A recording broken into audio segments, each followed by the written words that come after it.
11e épisode de la Minute Écrire Juste zoom aujourd'hui sur les correcteurs orthographiques intégrés. Je veux parler de ces correcteurs automatiques qui soulignent en rouge les fautes lorsque vous écrivez sur Word, lorsque vous rédigez un email ou encore lorsque vous tapez un SMS sur votre smartphone. Alors, l'avantage des correcteurs orthographiques est qu'ils sont vraiment au point en ce qui concerne l'orthographe lexicale, à savoir l'orthographe des mots en eux-mêmes. Si vous écrivez « je m'appelle » avec un seul P, le correcteur va voir ça immédiatement et va vous le faire savoir. Cependant, il existe une contrepartie de taille. Et oui, le gros problème, c'est que la machine ne va pas prendre en compte les accords et les relations entre les mots et entre les groupes de mots. Voici un exemple pour bien comprendre. Si vous écrivez la phrase suivante « Cette balade en forêt, nous l'avons adorée ».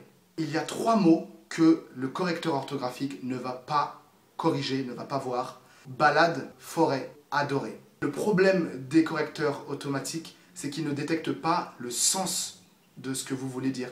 Parce que les mots balade et forêt peuvent s'écrire de 2 manières différentes. Le mot balade à 2 L n'a pas le même sens que le mot balade avec un seul L. De la même manière que le mot forêt avec accent circonflexe n'a pas la même signification que le mot forêt sans l'accent circonflexe. Et ça, le correcteur ne le voit pas.